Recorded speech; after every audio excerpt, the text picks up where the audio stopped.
So again, welcome back to Thailand, welcome back to me, TBT here in Thailand. I hope you're doing well. It is 1 Tao here in Thailand, which is Friday, and it's a bank holiday based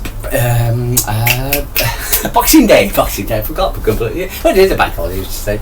Well, is it? I don't know. But it's a Boxing Day, which is a normal day in Thailand, etc. And there's a lot of noise going on, so I do apologise if you hear noise. They're still doing the road out there. Someone's had an air conditioning come in. You know, people slamming, banging doors. So I do apologise if you hear noise. It's nothing I can do. So hope you're doing well. Hope you've had a lovely Christmas, and for instance, looking forward to having a bit of turkey sandwiches today, for instance, which is probably normally the deal of the day. For a lot of people, for instance, eating too much. Have you had too many roses? Too much Quality Street? I've seen the size of the tins now. They're ridiculous, aren't they? And but I hope you're doing well and having a really good family Christmas. And if you didn't, and I've heard some tragedies this past holiday, people who have lost their lives, etc. So which has been a shame. So I have the faithful for you, and some people who don't like Christmas, or coming to live in a Christian country and not very happy with a Christian. In fact, that is we have Christmas celebrations, etc. But why are you in Christian country in the first place? How are you here? I'm in a Buddhist country, for instance, and they do have Christmas celebrations, but it's mostly for tourism or for lands or for visitors, etc. Not for Thai people. Some people do celebrate Christmas, not everybody. But for instance, you've got and also we just got a bang on the door where somebody who's been to a temple and they come back with free fruit, because it's a Buddhist thing, and so they give us free food, so which is really nice, because they've done a blessing at the temple and they've come back. So you have to respect people's religions. If you go to live in a Christian country, expect Christmas things. You go to come to Thailand, etc. You'll see a lot of Buddha stuff, etc. I've got my partner, for instance, who loves Buddha, etc. Buddha everything here, and it's nice. It's lovely. It's part of the country. It's part of what makes this country. Anyway, guys. So, game day today. So tomorrow. They only got the Rags against Newcastle today. We've seen Pep, which is weird. I understand why they got a preference. United are a big club. But you've also seen the big weigh-in as well. So it did happen. I saw a picture. I thought it was AI. So they had Gio with Phil Foden and Erling Haaland waiting in line for instance, their turn for the weigh-in, and Pep standing over the scales, and which is weird, because I thought you'd get a trainer to do it or something like that, but he's standing over there looking, and then you had and then I saw a picture of Erling Haaland, etc., with himself taking a picture of the scale, said I'm passed. So he did do it. So yeah, and so it was quite funny. So, but I'm damn certain, apart from Calvin Phillips, I think we're the only person I worry about failing the weigh-in. But sorry, Calvin. But other than that, Vincent's fantastic. I think it's great. Anyway, so we've got a game tomorrow, so we'll expect the press conference from Pep today, later on today, for instance, and find out any information about players coming back. But what we'll do today is do a Notts Forest review, and see what Notts Forest of the game, etc. Because again, my predictions, and see what they have to do. I'm going to read from Sportsmole. I could read from many others, etc. But I'll go with Sportsmole and see what they have to say. So at the beginning of so let's say match preview. Let's get started with the host Notts Forest. Heads into Saturday's game, winning the previous 9 games across all competitions, including a sensational 3-0 victory over Spurs in the fortnight to go. However, Sean Dyche men has failed to capitalise on the result of as the Tricky Trees delivered a lacklustre performance as their 1-0 defeat away at Fulham. This is Forest's win one, lose one, win one, lose one. As a result, which keeps Forest just 1 spot above the bottom 3. The Nottingham Forest, they're only been called not Forest. Tricky Trees will be leading on their home form in this game, with the team managing 4 wins in their previous 6 at the City Ground.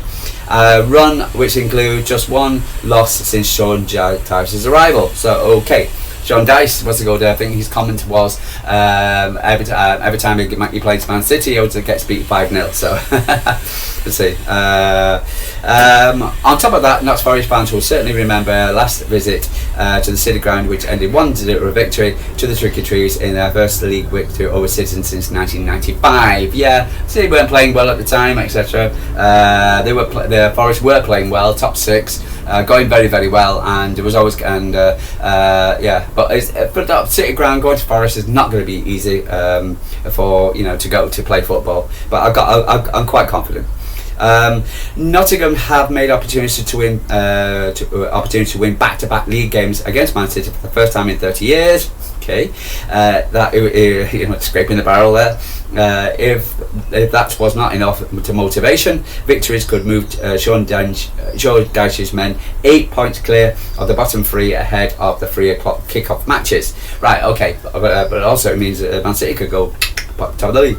Man City made headlines this week when Guardiola vowed to weigh his players ahead of the trip to Nottingham, threatening to leave people out of the squad should they come back in with access mass. So with the players, they're not going to have turkey butties. They're going to have chefs doing their food. They're going to have really, they have nutritionists. They don't just put any food in their mouth.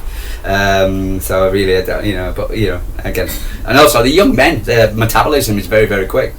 The comment provides Guardiola is not leaving anything to chance in this title race. Correct, absolutely. It's got to be Man City. Even though we're in the middle of a title race, even though it's Christmas, we've got to be focused on the title race. And you're gonna have turkey butties at the end of the season. So City have previously have been particularly ruthless in recent weeks, winning their last 3 Premier League games against by 3-0. Should they continue on their trajectory, the Citizens will become the first club in English top flight history to win 4 consecutive 3 matches by 3 goals or more, and keeping clean sheets in each encounter. There you go. And every time you listen to the mainstream Southern-based biased media, what they talk about? Fulham, Leeds. They forget after the Fulham Leeds game, etc. Man City have gone win 3-0, 3-0, 3-0, 2-1, 3-0. The only goal we conceded is the Bernabeu. Gee whiz. But no. I worry about Manchester City's defence. I worry about Man City's defence. Yeah, I. Guardiola's men have conceded just 1 goal in 5 games. 1 goal in 5 games. Does that get mentioned in the mainstream media? No. The Fulham game? Yep. Leeds game? Yep. That game? No. Which game became victor 2-0 against Madrid, as I said. So its tremendous winning run includes 5 straight wins in the league, leaving them with 2 points off Premier League leaders. Arsenal, meanwhile, a win at Forest would take them top of the table on the standings at least until 3 o'clock while the Gunners play Brighton. So the Brighton Man City's next game is at Brighton, so what's it called? But Arsenal at home against Brighton. See how they play. Brighton not particularly great form at the moment, so for instance, but then again Arsenal are not, I'm sorry. They're winning games, yes, well, they're getting over the line, as it were, even though they're playing bad. The mainstream media are trying to say that's a positive thing. To me, it's red flags. And again, if we look at that goal scoring stats, 15.75, the lowest since Leicester City won the league. So if they continue with this, Man City are on a 22.75. They're 15. So they're not scoring goals, and they're conceding, and also but winning by own goals, and also conceding at the 95th minute. Too many times for me. And there are only excuses about they've got players out and they've got coming back, or when Havertz come back, when Jesus is now back. But the problem is with them two, they were never ever a 20-goal scorer. That's the reason why you brought in Djokovic. So not buying it for Arsenal. Really ain't. There's definitely red flags there. But the mainstream media are not going to take about that, because they're all trying to boost Arsenal's confidence in when they're going to win the league. City's tremendous winning run. Okay, the Citizens have made a habit of overtaking Arsenal in the second half of the Premier League campaign, and they would unleash some bad memories on the North London rival should that end in the calendar year on the top. So yeah, the thing is with our City, we've only been at Christmas, top of the league Christmas, one time time. What's it called? And I think the last 5, 6, 7 seasons, it was on that when we won the league by 19 points, scored the 100 goal, we had the 100 points. Apart from that, we've never led the league. What's it called? At Christmas, where Arsenal have, and Arsenal have gone on to lose. Man City have gone on to win. Against Villa. Sorry, Liverpool last week. So Notts Forest Premier League form: win, loss, win, loss, win, loss, up, down, up, down. Okay, so Man City's win. So for instance, Man City's team news. Right, okay, team news. Notts Forest, welcome back. Nicolas Domingo, Matty Sales, Taiwa Anoni, back to the squad after defeat against Creighton Cottage. Saturday's game come too soon for striker Chris Woods. Good, because he's always a typical customer. Big brawny, for instance, kind of guy. For instance, difficult. Still, not a prolific goal scorer, but a threat. Who continued to train individually following his knee injury. Ola Anani is also getting close to making his return. Current training sessions first team, but he's out. Ryan Yates, Dini, Dan or Ani are both being assessed, while Ibrahim and Sangare and William Boy are both at the AFCON.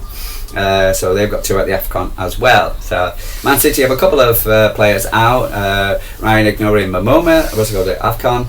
Jeremy Doku, doubt he'll be back for Sunderland, I believe, what Pep was saying. So, with Guardiola suggesting the player might return for the clash against Sunderland. Yeah, just said that. John Stones, Oscar Bob. John Stones, maybe. You might see him on the bench, but you never know. But we have got cover at the moment. Oscar Bob, yeah, shame. I really do follow. Sorry for Oscar Bob. But he looks like he could be a transfer to Palace. We'll see. Rodri, you may see him. Maybe. And Kovacic definitely fly out for another 3 months. Expected starting lines for Forest: John Victor, Williams, Morello, Melkovic, Semenyo, Douglas Luiz, Anderson, Huxton-Odoi, Gibbs White, Hutchinson, Igor, Jesus. City, normal: Donnarumma, O'Reilly, Guardiola, Diaz, Nunes, Reinders, Silva, Nico, Foden, Cherki and Haaland. I think maybe bring up Semenyo for Silva, maybe Reinders for Silva, but other than that I think it'd be exactly the same starting lineup. They're saying 3-1 for Forest. I actually did the Manchester City predictor, and I predicted a 3-1 Man City. So they're saying 3-1 Man City as well.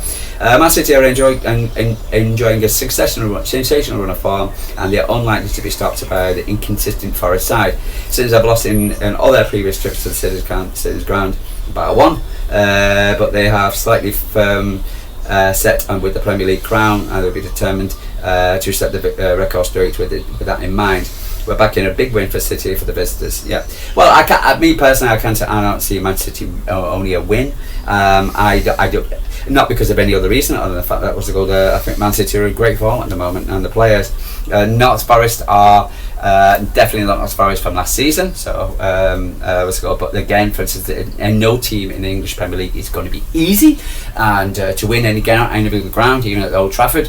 But you've always got to be careful. But I expect City will have too much for Notts Forest, and again win loss, momentum, etc. For instance, again, but it's going to be tough. They've still got Gibbs White, they've still got Anderson. Which City want and everybody else wants for the summer. What's going to get him out of Notts Forest is going to be difficult. Gibbs White probably might want to improve himself, etc. Because he was a massive transfer. Well, he thought it was a massive transfer ticket. For Man City, and then you've got so they've got tricky players, the tricky trees. So we can't walk in there. The fans close to the ground as well, so that's going to create an atmosphere. So it's not going to be easy. But we've done it to Palace. We went to Palace, and I think the Palace game, etc., was a massive statement win. Going to Palace just after Real Madrid, etc., was massive for us. I think it really was, and I do believe, for instance. So for instance, I'm really happy that I just feel like more confidence now, and our away form is definitely picked up big time, regardless of the Fulham result. We're 5-1 up, etc. For instance, and Fulham in there, amazing with that guy, for instance, who scored those goals from outside the box. Has he done it since? No. So was it a fluke? Yes.